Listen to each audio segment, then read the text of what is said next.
and we have to really escalate the noise we make so that we'll be heard.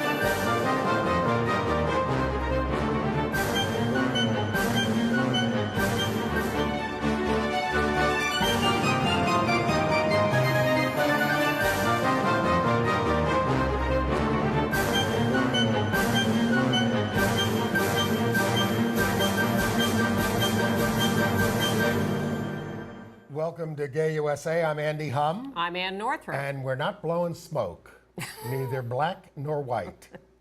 We're just giving you the facts. Just in case you wanted to know when we tape this show, we're taping it at a moment when we have been told that the new pope has been chosen, but we don't know yet who it is, so we're hoping someone will tell us while we're taping. It's so exciting.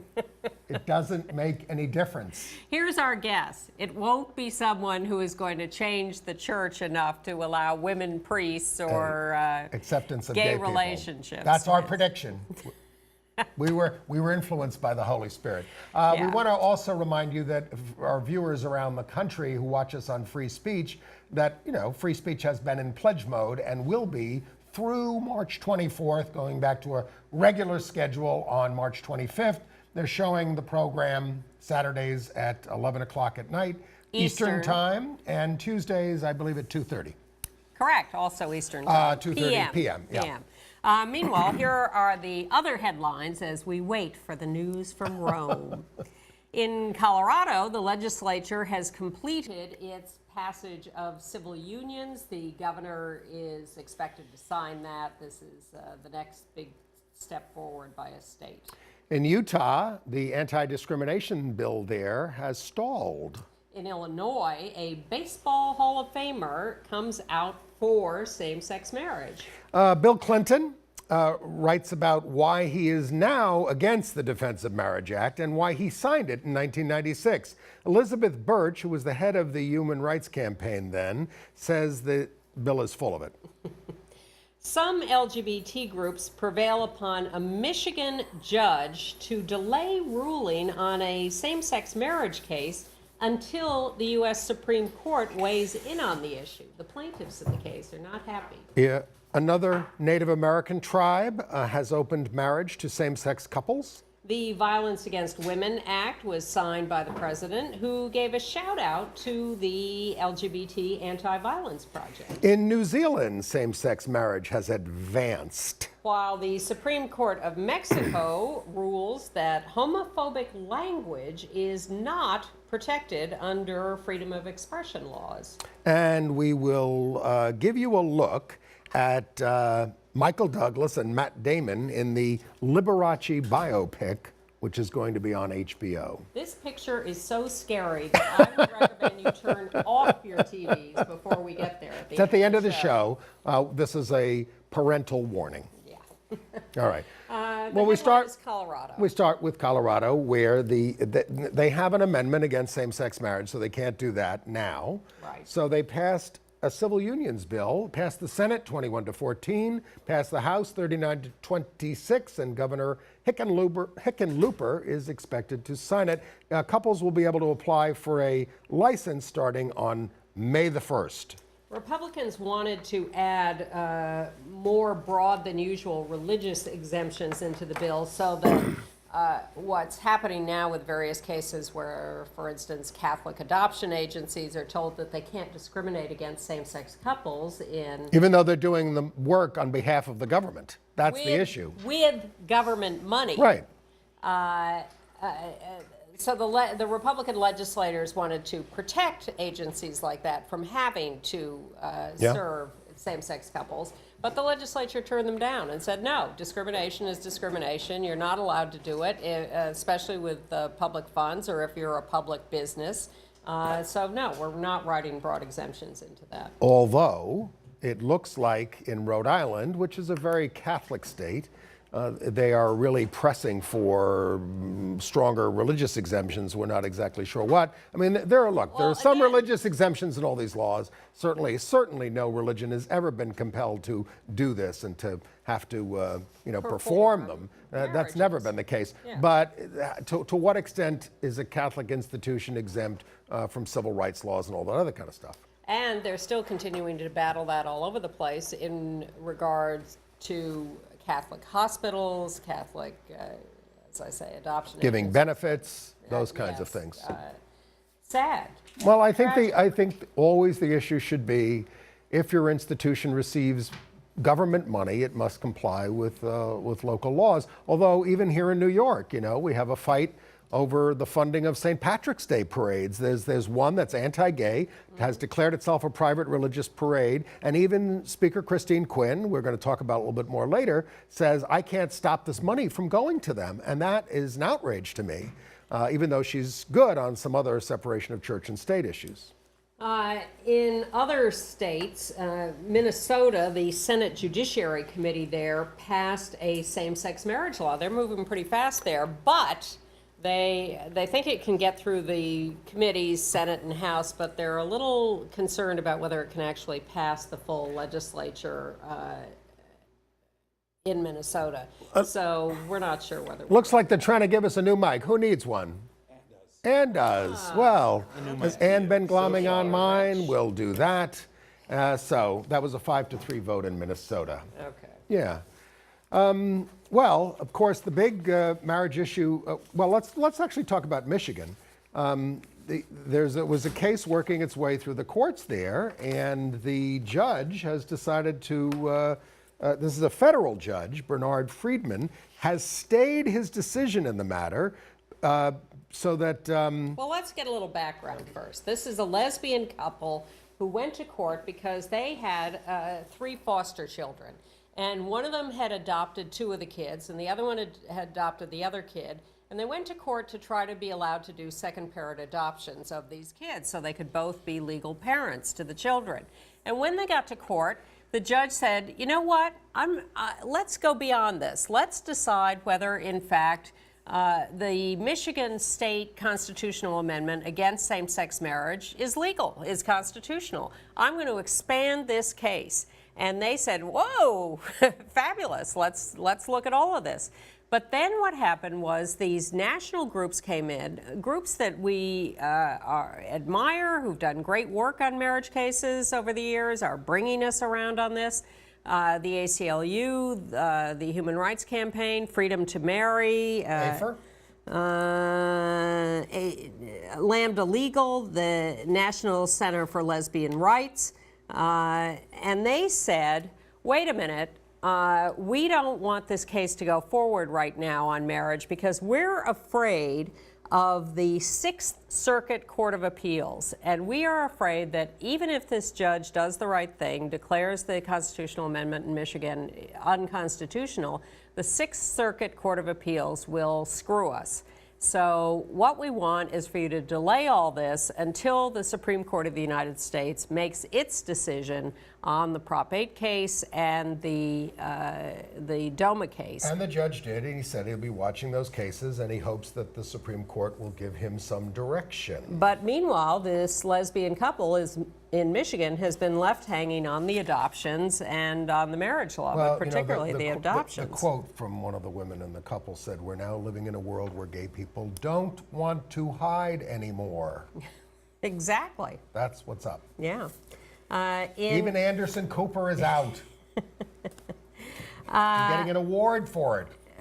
And the chair of the Republican Party in Illinois has succeeded in keeping his job, even though he came out for marriage. Well, the party kind of recognized if we want to go the other way on this completely, we're already a party that's become a minority in the state, and it's going to get worse for us. And so they canceled a meeting where they were going to get rid of him.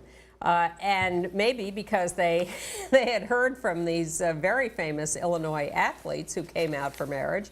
Ernie Banks, Mr. Cub, came out for same-sex marriage. This is not like in Bears and Cubs. This is the Chicago Cubs, a long-time losing baseball team, but he was a Hall of Famer. He was a great. From 1953 through 1971, but I certainly was well aware of him and had his card. Was it Ernie or Satchel Paige who said, let's play too? I don't know. Richard Dent, a very famous member of the Chicago Bears, since you mentioned Bears and Cubs football team, also signed this press release in favor of Hunter same-sex Hillenmeyer, who also played linebacker for the Chicago Bears. Again, that's a football team.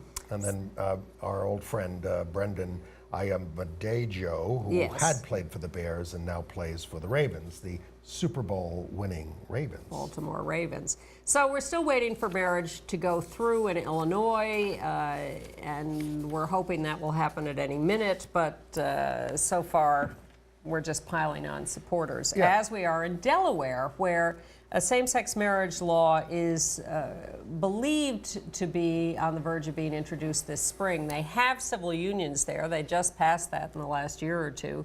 But Attorney General of the state, Beau Biden, who sounds eerily like his father, Joe. Most people pick up how they speak at home. Well, I thought it was the same Andrew Cuomo accent. And Mario Cuomo. Yeah, I don't know. I don't hear that as closely as I heard this. Watch the video on YouTube of Delaware Attorney General Beau Biden speaking very forcefully in favor of same-sex marriage, full marriage equality, and see if you don't think he sounds like his father. Okay. We told you there's another Native American tribe that has legalized same-sex marriage. It's the Tribal Council of the Little Traverse Bay Bands of Odawa Indians, O-D-A-W-A, in Michigan.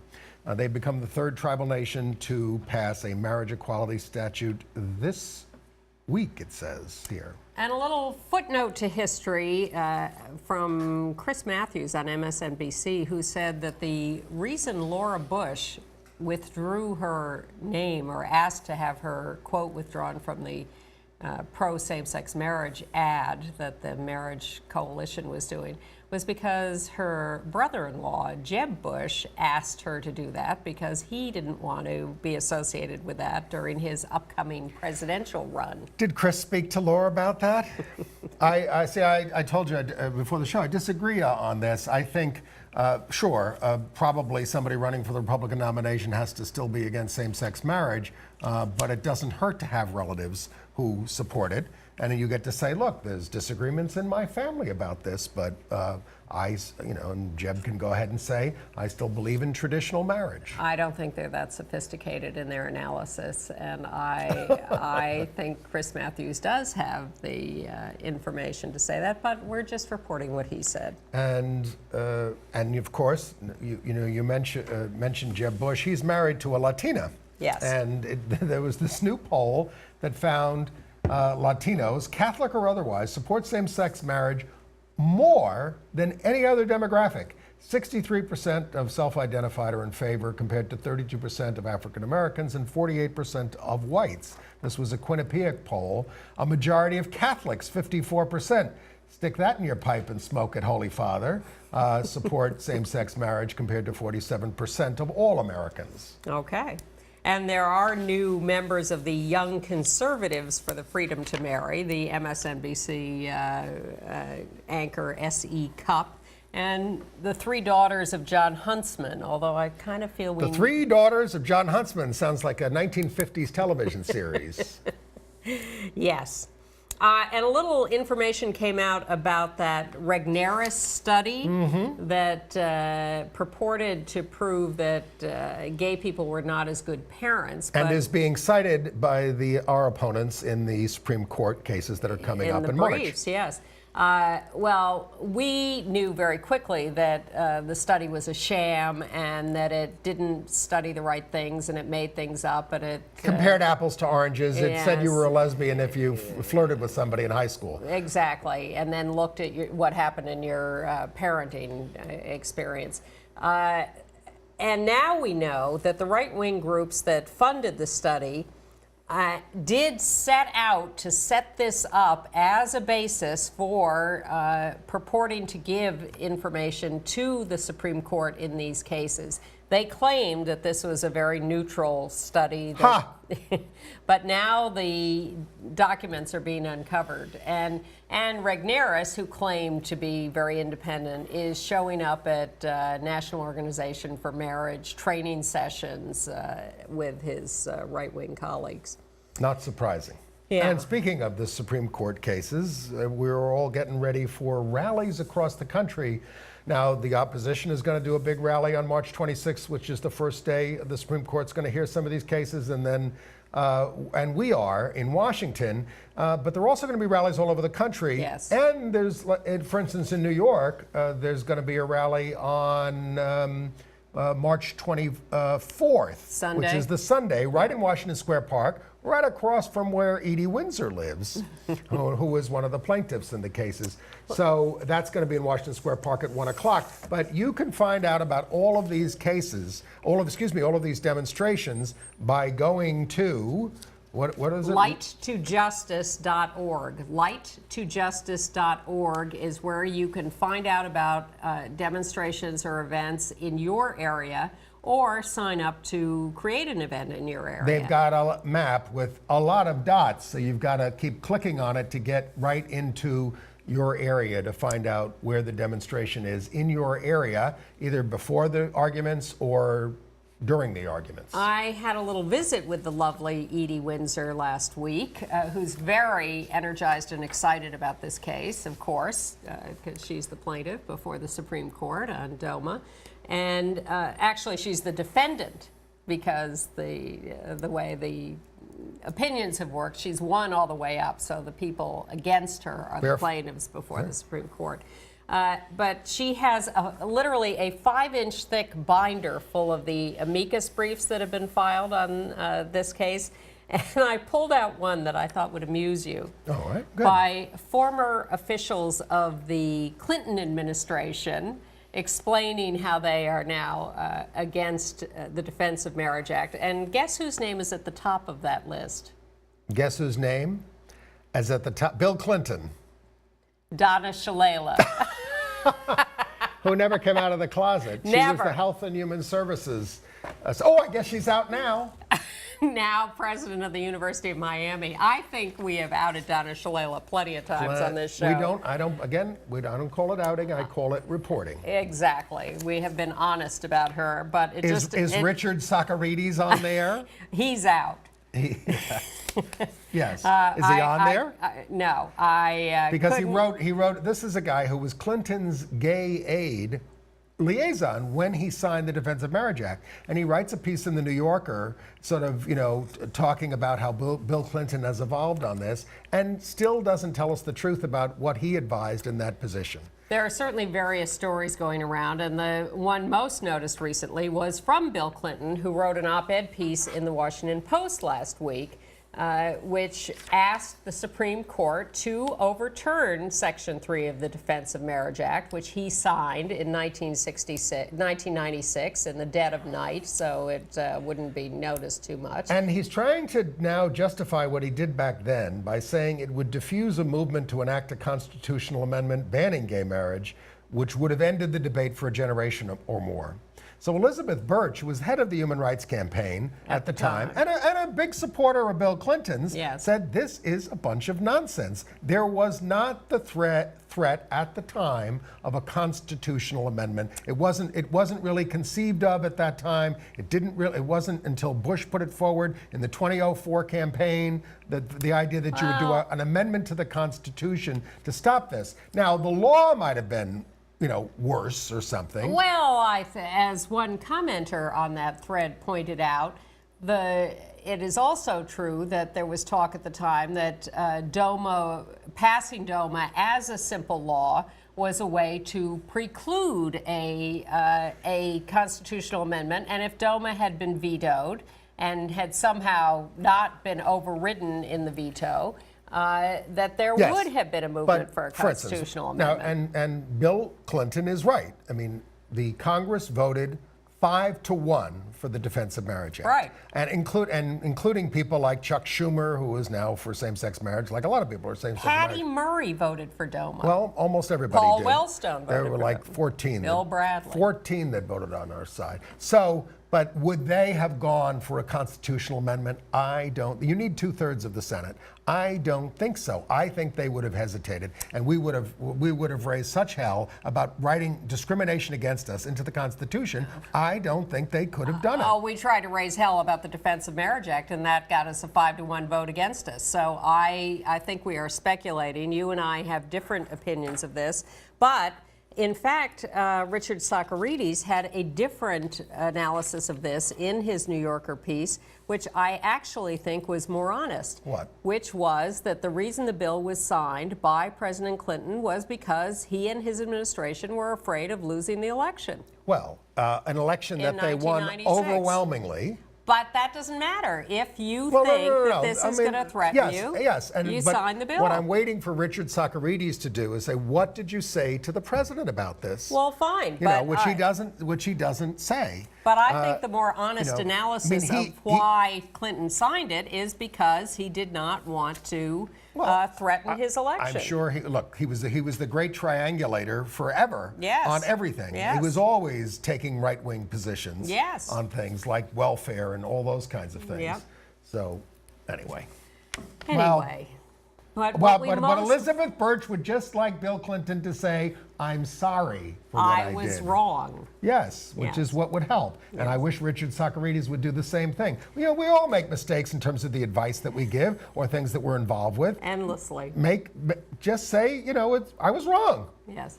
Plus, it has now been at least 6 weeks since Hillary Clinton has left the State Department, is an independent operator, and people would like her to speak up about this, and she has not. She'll probably be at one of the rallies, maybe in Washington Square Park. Maybe at the Supreme Court on the 26th. One more footnote on all of this. Yeah. And that's, I mentioned Chuck Schumer voted for this, and that is the reason, Elizabeth Birch says, that we endorsed Al D'Amato over him for Senate, which made us furious here in New York because we've been trying to get rid of Al D'Amato all these years.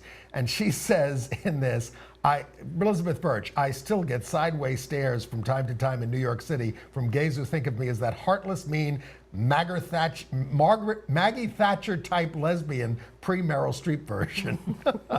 Well, we did hate what HRC did. A lot of people gave back their awards from HRC. That's right. And I think it was wrong for them to do that. And I also think if that's... It was wrong for HRC to do that. Yes, to endorse D'Amato over Schumer, even though D'Amato had done some pro-gay things, as she points out. But it was, again, the Republicans versus the Democrats. HRC always favors the incumbent, and that's why they did it. Yes. But as I once said to her directly, which she dismissed, if you feel that strongly about approving of Al D'Amato and what he's done, then endorse both of them. Endorse both of them. Organizations do that all the time. And she said, absolutely not. Okay. Then we move on. Right, Any more marriage stuff? No, let's go move to Utah. on to Utah. Well, The Utah, in Utah there have been some strange goings-on and some talks with the Mormon Church over the last few years because they control everything. And appeals have been made to them to support non-discrimination laws on the grounds that, you can have your own opinions about who we are or what we do, but surely you can understand that people should not be discriminated against. And the church has, in fact, either supported or not stood in the way of some local non-discrimination laws. So the state comes up with a bill that's basically the same thing. Yep. And they don't get involved. They didn't oppose it, they say. They say. Well, not publicly, maybe. But they didn't support it. They didn't support it. So here's what I don't understand completely. It passes committee, but then they don't allow a vote on the floor. They bury it. They bury it. So, well, let's look at the local news report and maybe we'll understand it better then. The bill is dead in the Utah State Legislature. The legislation would have banned discrimination based on sexual orientation and gender identity in employment and housing. It did not make it to the floor of the Senate. But its backers refuse to give up. Fox 13's Ben Winslow is at the state capitol tonight. Ben. Well, supporters of this bill had hopes that it would make it all the way through the legislature this year. They had a Republican sponsor, more savvy lobbying, even some heavy hitters throwing support behind it. Still, this bill died suddenly this afternoon, and gay rights groups are not giving up yet. The motion passes and goes on to the Senate floor. The joy of the non-discrimination bill's passage out of a Senate committee was short-lived. Senate leaders announced it would not make it to the floor for debate. Why, if we don't have the votes, do we want to spend a lot of time? Senator Steve Urquhart's bill has gone the farthest in the 6 years non-discrimination bills have been run. The bill's sponsors were clearly frustrated it died so quickly. It's not going to go forward this year, so that means that we have a lot of work to do this next year. I'm disappointed that there won't be a roll call vote, but that's the way it goes in politics. There are many reasons why the bill didn't advance in the Senate. It was not a 1 or 2 vote margin. Supporters say the LDS Church also did not give its blessing to this version of the legislation, even though it's modeled after non-discrimination ordinances the church has supported in the past. We just had tremendously warm, cordial, respectful discussion, and we just didn't get there. And I'm hopeful that we will sometime during this next year, so that we'll go with the united force next time. But we're appreciative of the church not opposing the bill. The LDS Church says it didn't take a position on the bill, but is on the record supporting non-discrimination protections related to housing and employment. We believe any legislation should protect these rights while also preserving the rights of religious conscience to act in accordance with deeply held religious beliefs for individuals and organizations. Opponents claim the bill would have given special rights to gays and lesbians. Truly, everybody should be treated with dignity and respect and be able to work and live, based on their own merits and their own performance and behavior. The problem is when you start putting it into law. What is the problem? It can create a slippery slope towards same-sex marriage. Urquhart says he'll bring the bill back next year. I felt this year, this session, with this legislation, that we actually had more support than we had opposition. And we know that 3 out of 4 Utahns support passage of these protections. Rallies are being planned here at the state capitol in response to the death of Senate Bill 262. One is being put on tomorrow afternoon by a group of Mormons who are in support of gay rights. The group Equality Utah is planning one for Wednesday. At the state capitol, Ben Winslow, Fox 13 News, Utah. Well, that opponent said this non-discrimination can create a slippery slope to same-sex marriage. When we were working on the gay rights bill in New York at a hearing, one of the opponents gets up and says, next they'll be wanting marriage. And we hadn't really thought about it. This is back in the 80s. And we said, maybe we do. But there was no effort to say, oh, no, we don't want that. Of course we do. As there was on the Supreme Court when Scalia said in Lawrence v. Texas, this is going to lead to same-sex marriage. And the majority, Kennedy said, oh, no. Right. We'll see what he thinks now. In the spring. In Harper's Ferry, West Virginia, however, they did just pass a non-discrimination bill that covers employment, housing, and public accommodations. So thank you, Harper's Ferry. And we had a councilwoman really come out publicly. Apparently she was out, but she's a woman who was married to a man for 15 years, but she acknowledged at a meeting of the council that she's gay. And this is in response to some blogger who tried to say she was implicated. This is Charleston, South Carolina. Her name is Colleen Condon. But during the meeting, the chair of the council said, well, that's your business. He was not happy that she was talking about it. Maybe he didn't say it quite like that. Maybe he said, oh, okay, that's your business. All right. Okay. Well, you take a very open view. We'll see. Yes. Not taking such an open view, of course, is the CPAC convention, the Conservative Political Action Committee. They have once again rejected all the Republican gay groups from having tables or officially sponsoring their convention. One wonders why anyone would want to, but that's what they're up to. We're a broad quilt, a many-striped rainbow. There's even a gay group trying to work for change within the Catholic Church. and as we just heard, in the Mormon Church. Well, the Competitive Enterprise Institute, which is a conservative group, has gotten around this a little by sponsoring a panel at the CPAC convention, A Rainbow on the Right, Growing the Coalition, Bringing Tolerance Out of the Closet. And they have Go Proud on the panel. I think they kind of came out of the closet with the Republicans who signed on to the amicus brief supporting same-sex marriage. Well, that wasn't this crowd.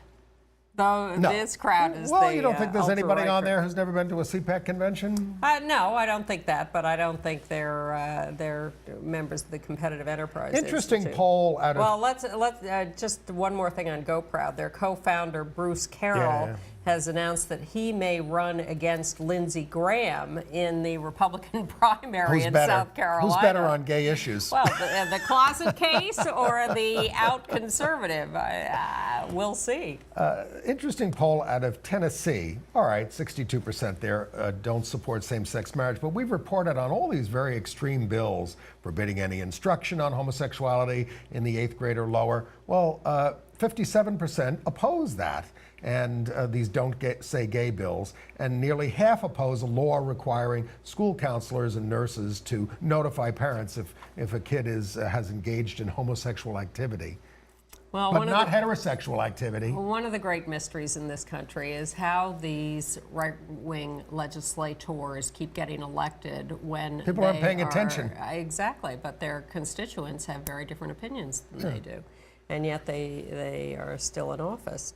The one thing that we've been trying to follow and rail against are the sodomy laws that are still on the books in so many states, even though Lawrence v. Texas at the Supreme Court did rule them all unconstitutional. In 2003. The U.S. Fourth Circuit Court of Appeals, by a vote of 2-1, I want to know what that one vote was about against this, has struck down the Virginia sodomy law. You'll be happy to know. But I mean, removed it from the books? Yes, I didn't. That's pretty much where I first engaged in sodomy. Yes. It'll be very interesting to see whether the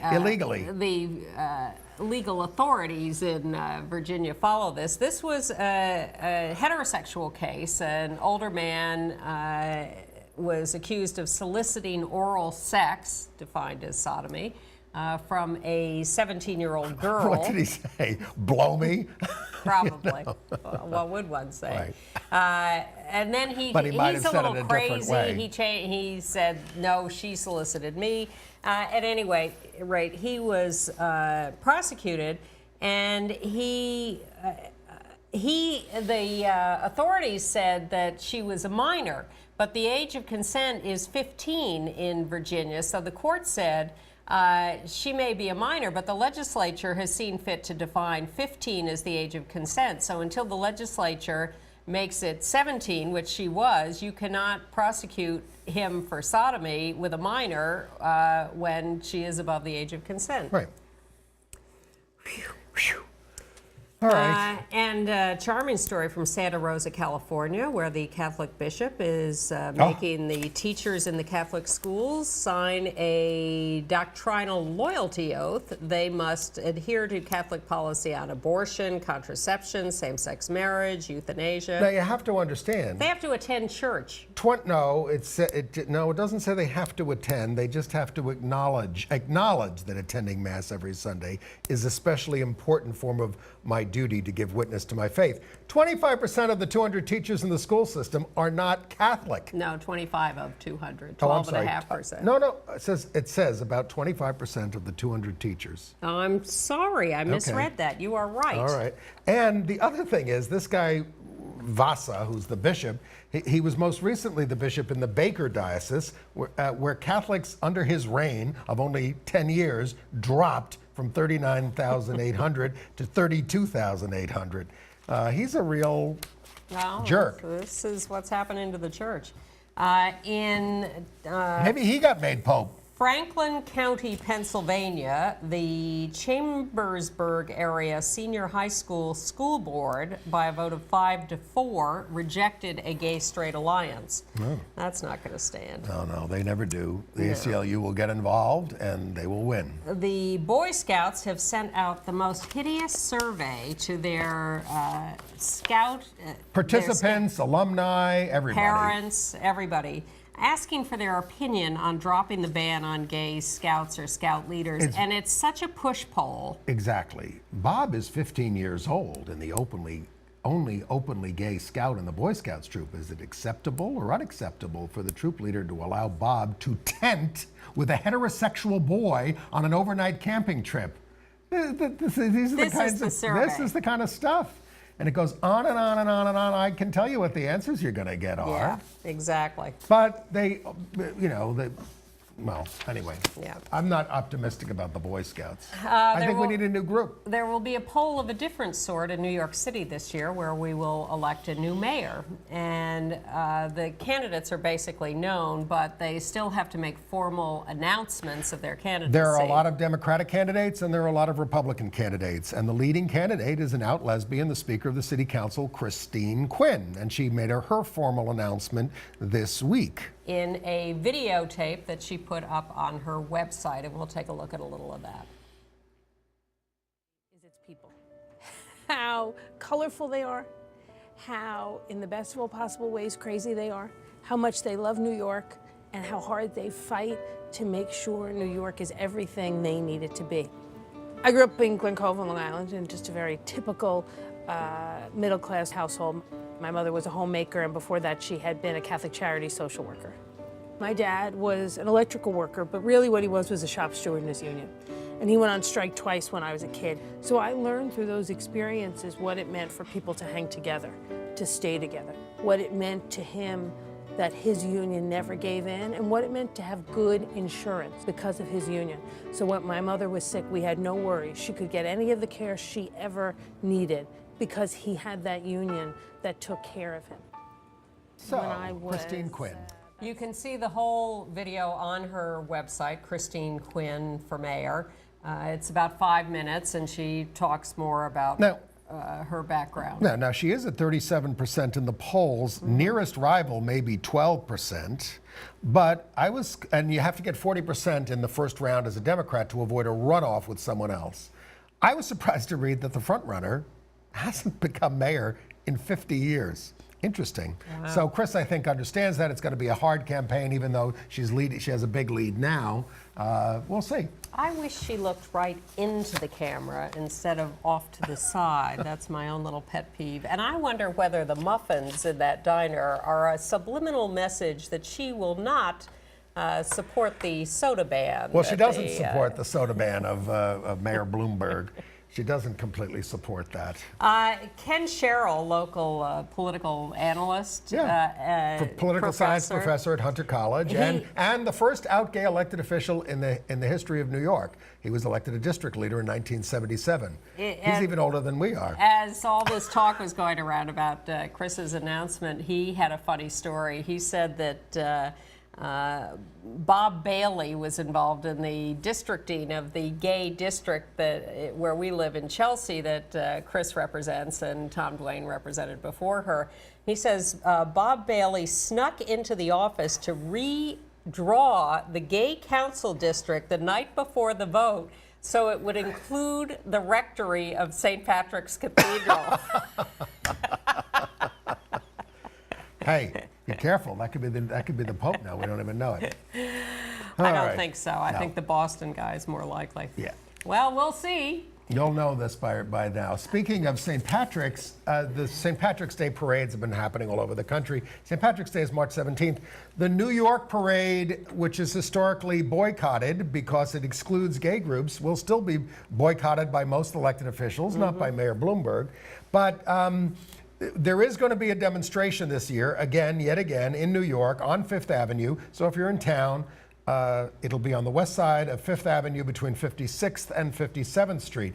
There is also in Boston, where we lost the Supreme Court case about being the right to march. They have a St. Patrick's Peace Parade where the veterans groups that are for peace and gay groups and everybody else get to march. And so they're going to assemble at 2 o'clock on the 17th. The New York demonstration is on the 16th. That's when the St. Patrick's Day parade.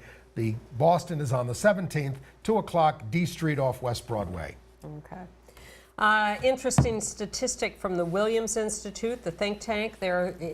They estimate there are 32,000 binational same-sex couples in the United States. Wow. That's a lot of and people. And they are very much eager to hear what happens on DOMA. Yeah. Now, the president did sign the Violence Against Women Act this week, and when he did so, he did a big shout out to Sharon Staple of the Anti-Violence Project at the ceremony, because it is said to be the first U.S. law with protections based on sexual orientation and gender identity. Now, the hate crimes law included us, but it's not a protection law. It's just different. a statistics gathering and enforcement thing. Yes. Well, which is kind of. And speaking of anti-violence, a story from Portland, Oregon. A gay couple were out walking their dog, and not untypically, they had decided to dress up their dog. Now, I've seen this kind of thing being done by all sorts of people all over. This I've is seen very it common. being done by some friends of mine, male and female. Exactly. To dye the.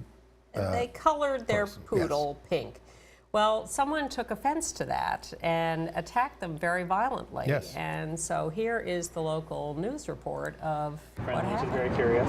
David Beltier and his boyfriend Jeremy Mark just wanted to show off their dog's new do. The couple used a packet of Kool-Aid to dye their 2-year-old poodle named Beauty hot pink. We're just walking our dog. We're trying to have a good time. We were enjoying the fact that we dyed our poodle pink. Friday afternoon, the couple took Beauty on a walk around the neighborhood. But one driver apparently didn't like what he saw. He rolled down his window and he was saying, "Oh, your poodle's a weird color. That's just un-American. And, F you, you fags, blah, blah, blah," kept shouting. Jeremy says the man pulled over and cornered them in this crosswalk. The verbal insults quickly turned physical. And then he turns around, he comes over, and he hits me physically with his hands first. And then after that, he hits me. He runs back to his car and grabs a wrench and hits me in the back of the head. Was shouting at him, "Stop, this is ridiculous," I just couldn't believe it. Dozens of horrified drivers like Stanley Shoup witnessed the wrench attack and wrote down the man's license plate. My wife and I were just blown away. We're like, what is going on here? What did we just miss? The attacker then got back into his SUV and sped away, leaving David with a nasty bump on the back of his head. And backs up through traffic, around other vehicles, speeding through this intersection, and at that point another car came up and they tried to block him, and they're the ones who got the license plate number. Police consider the attack a hate crime. David and Jeremy are just relieved they weren't seriously hurt. It just really hurts to know that people are out there still like that, I mean, who cares if my dog's pink, whatever, it's not their dog, right? So leave me alone. Well, there has been an arrest in the case, so we'll continue to follow this as it plays out. It's very typical homophobia. Yeah, I mean, the rage. Yep, it's exactly. like road rage. Exactly. In the Mississippi murder of the Clarksdale mayoral candidate, the gay guy Marco McMillian, they're still debating hate crime, what happened, that kind of stuff. I mean, but they do have a suspect in that case as well. Well, yeah, the guy he was in the car with. Yes. I'm just saying he's the alleged murderer, and there's a big debate still going on about what the circumstances were. Yeah, no, I think he is the murderer. I think even he says that. It's a question of under what circumstances. And Tom Amiano in San Francisco, he's a California Assembly member. He wants to have transgender bathroom rights for students, that you go with which you identify, because that's a last frontier as well. Okay. Right. And should we cross the frontier of the United States to other countries? Yes. A little debate in England about Queen Elizabeth's support for the LGBT community. She signed the new Commonwealth Charter, which is the United Kingdom's sort of contract with all the countries it still has some dominion over, I guess, around the world. It does. It's the Commonwealth. So the speech supported non-discrimination on the basis of gender or race or blah, blah, blah, blah, Political blah, blah. belief or other grounds. And this was supposed to be the for us, other grounds. We're other grounds. So this is bull. because she didn't want to confront the homophobia of the Commonwealth. Evidently, there was originally supposed to be an explicit mention Yes. that was taken out because 40 countries still criminalize homosexuality. Peter Tatchell, the great activist over there, said, astonishingly, since she became queen in 1952, the words gay and lesbian have never publicly passed her lips. There's no record of her ever speaking them. Apparently, mentioning LGBT people is beneath the dignity of the monarch. This charter, by the way, which stands up for rights must include everyone, as it did say, is not binding on anyone, as it turns out. But I will say this, the coverage of this was very much about how she was supporting the LGBT community. I don't No, want to there was a story in the Daily Mail like that, but it was very widely covered. Great interpretation that this was her standing up for our rights. Well, look, I don't disagree. when we used to fight for inclusion of sexual orientation in the law, they said, well, you're covered this way or that way, yes, et cetera. And we would say, no, not until we get mentioned. Okay. Now, somebody who has no trouble mentioning it is the guy running to replace Hugo Chavez in Venezuela.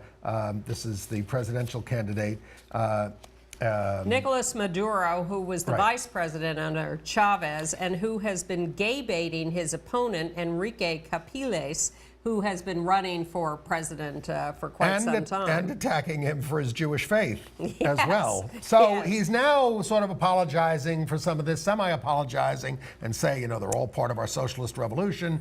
But the good thing is that Capriles has come out very explicitly in support of the gay community. Yes, he said a society where no one feels excluded based on the way they think, their race, their creed, their sexual orientation. He says not to do so is fascism, absolute fascism, he said.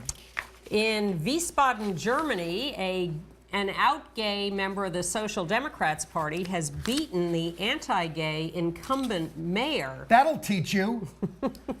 And the incumbent is one of Merkel's party members, and she's losing power there in Germany to the more left-wing Social Democrats. Now, statistically, we had a really good chance of getting a gay pope, but we don't know if we did. We had one the last time.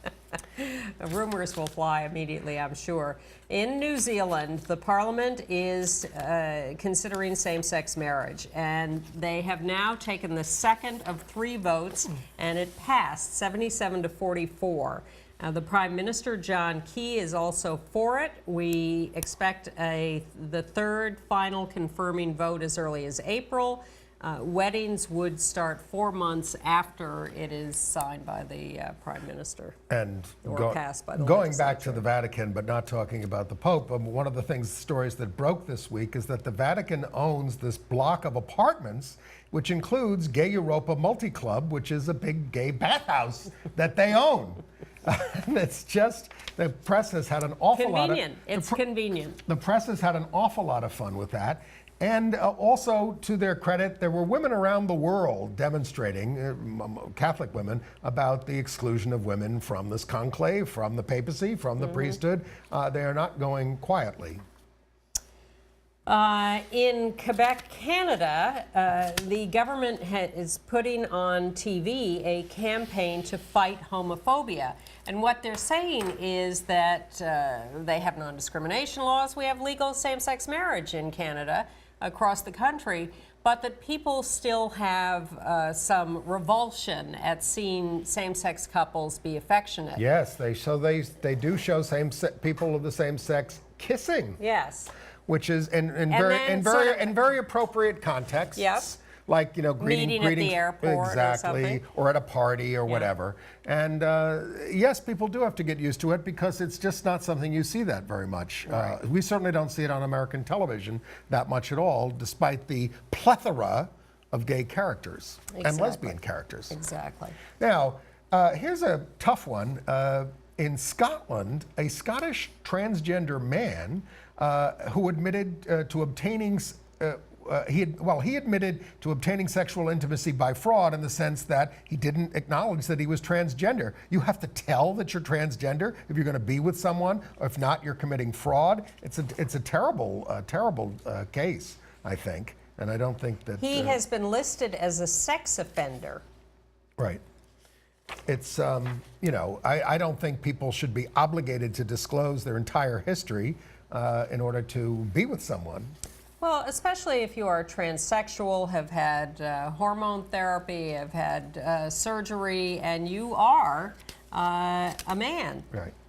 Why should you have to tell your whole history? Right. We're hearing about a series of murders of gay men in Cape Town, South Africa, who met people online and then were murdered in their homes. 9 now counted this way. And there's some thought that there's a gang out that's targeting these men and going after them. It's just a reminder, please, please, if you're meeting people online, meet them in public places. Make sure there are people who can identify people. Have your first 3 dates in public places. Absolutely, at least the first one. Again, the number one thing that will dissuade someone is that if you introduce the person you're with to someone else who can identify them, it is going to deter them from, but I know a lot, you know, look, a lot of people in a lot of countries are slinking around still when it comes to that because they're afraid to be out. Interesting decision from the Mexican Supreme Court. There was a case between 2 newspapers who were doing some name calling back and forth, including one newspaper calling writers for the other faggots. Maricón or puñal. The Supreme Court said that homophobic speech is not constitutionally protected and could be the basis of a civil suit for damages. I always have trouble when speech, as long as you're not just in the context of being physically threatening or that kind of stuff. When speech is, so I do have a problem. Other countries around the world are more willing to prosecute or condemn simple speech. But the Russians have no trouble telling us what they think of us. They did a poll. 85% of Russians are strongly against a law that will allow same-sex marriage. 87% oppose gay pride events. And 5%, excuse me, think we should be exterminated. I mean, that's a nice question for a poll to ask. Should gays be exterminated? It's really a very grim picture over there, and it has got... that wasn't included in the Boy Scouts poll. Yeah, right. But the point is, these numbers have gotten worse over the years. I mean, their movement is just really coming to the fore, and there's a reaction over there. Yeah. All right. AIDS news and health news. In New York City, 4 new meningitis cases described in gay and bisexual men. Since 2010, 22 cases, 17 in the last year or so, 7 of them dead. The city is again recommending that people get vaccinated, especially if you are HIV positive and you are meeting a lot of different people online or in bars for sex. Right. Bad situation. And you know, there was a big story that was all over the news this week about how the venom of bees can kill HIV, and it's an interesting story in terms of the way they think it operates, and physiologically, as my co-host Ann Northrup often reminds me, well, you know, gasoline will kill the virus. I was going to say Clorox, but but you can't put that into your system either. But these are all, you know, it's great that the research is continuing, that they're being creative and thinking about various ways to go after the virus, but all of these are highly speculative and nowhere near being of practical use, and certainly not a reason for people to stop practicing safe sex. Right. All right, entertainment news? Sure. Okay, well, big news in the mixed martial arts world. There's a new star, Fallon Fox. She's 27 years old, and she has come out as transsexual. Now, she said, I never wanted to come out as transsexual, but a reporter kind of got wind of what was going on and made some calls, and then she realized that she was being forced out of the closet before she was ready. And she said, look, I was having a pretty good life. There's a picture of her. I was having a pretty good life here, and, you know, because I was known and accepted as a woman, which I am. But her opponents are now getting angry and saying, wait a minute, blah, blah, blah. But she's been on hormones for years. She's had surgery. Right. This is ridiculous to treat her as anything but a woman. And come to New York City where your rights will be protected. And where our governor says he watches mixed martial arts and wants to legalize it in this state. Really? She has a website, FallonFox.com, and on the Outsports.com website, which has a big story on this, there is also several minutes preview of a documentary they're making about her and other transsexual sports stars. So go to Outsports.com. And Outsports is so popular now, it's being bought by some mainstream media company, yes? Yeah. Well, right. Of course, big story. Now, we told you that Anderson Cooper is going to be honored at the GLAAD Awards this Saturday, March 16th in New York City.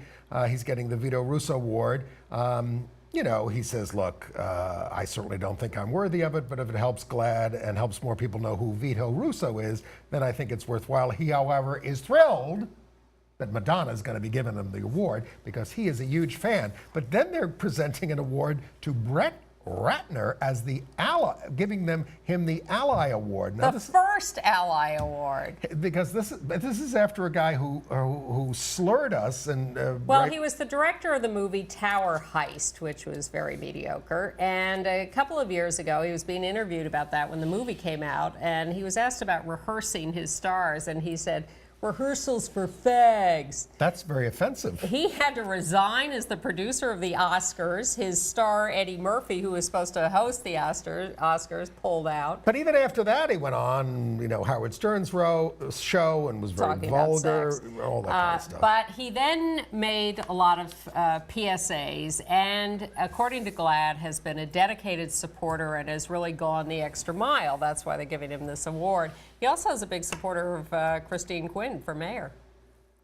And Cynthia Nixon is supporting Bill de Blasio, the out bisexual. Now the out bisexual. Yes. Yes.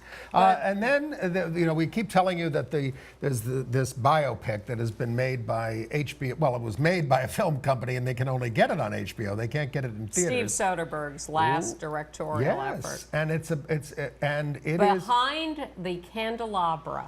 Yes, and so we have a picture, the cover of Entertainment Weekly. That is Michael Douglas on the left and his lover, Matt Damon, on the right. Now that's some serious airbrushing. Wow. Take a look. They did a nice job on that, I think. Well, let me just quote from the story. Matt Damon says, the scene where I'm behind him and going at him, we did that in one take. He also said, in reference to this sex scene, Matt Damon said, you know, if this were between a man and a woman, it would be too intimate. But we've never seen this between men. You didn't see Brokeback Mountain? Well, or any of the many other theatrical productions? He said, he says he's always a little awkward about sex scenes and things like that. But, well, look, we'll see when we see it. We will. And we will see you next week. We'll tell you all about the Pope, who is a man. As far as we know. Details there was next one week. woman Pope. Yes, there Pope was. Joan. Pope Joan. But we'll be back with Gay USA next week. Thank you for joining us.